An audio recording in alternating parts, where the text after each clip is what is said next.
Shalom. This video is trying to talk about the various views of enjoyment of the world. There are basically three views known to our Jews and to other people in the world. One is asceticism, which sees any enjoyment of the physical world to be unworthy and bad, and to be eschewed and avoided if at all possible. That abstinence is a virtue. The second view we could call the kind of puritanical view, where it rejects any enjoyment of the physical world as an end in itself. That physical pleasures are somewhat unworthy, but it recognizes that there are dangers in a purely ascetic life. And the third is basically the view that the physical world was given to us as a gift of the Creator to enjoy. Now, there are problems in excess in that regard, and so we have Jewish law, the halakha, to kind of provide a fence around our enjoyment of the physical world. But we have a statement of the Talmud that says that anybody who has the opportunity and the ability and within the law to enjoy the world and does not, will be made to pay the consequences. Now, this is not to say that there weren't Jews who were ascetics and had the puritanical view. There certainly were. But the main line, basic Talmudic view was of grateful acceptance.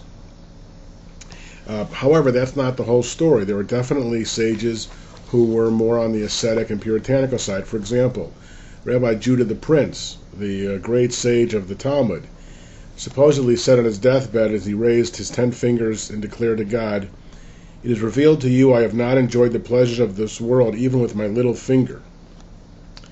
So there is definitely this great sage who was self-denying. But nowhere in rabbinic literature do we find the advocacy of ascetic exercises which endanger the health. Now, in the Middle Ages, there was a group of Jews called Chassidei Ashkenaz, the saints of Germany, German mystics, who were ascetics and even practiced mortification of the flesh, which it's hard to believe that we see. Now, that was either influenced by Christian monasticism of that period.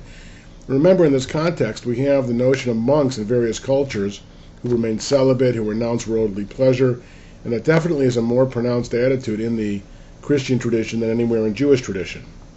And there were also among the Kabbalists a good deal of emphasis on ascetic practices.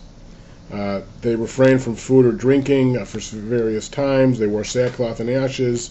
They would fast often.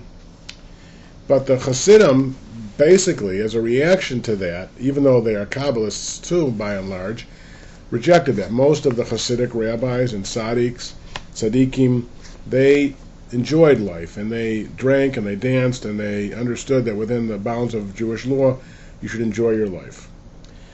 And so to sum up, asceticism is not unknown in Judaism, and some of the great Jewish teachers did follow an ascetic way of life. However, in the majority of modern interpretations of Judaism, asceticism is rejected. So you won't find the celebration of somebody committing to a life of single life and no children and no enjoyment of the world. The one day we really do this is Yom Kippur. We set aside one day to live this way and turn ourselves over totally to God, but the other 364 days we have a more balanced attitude.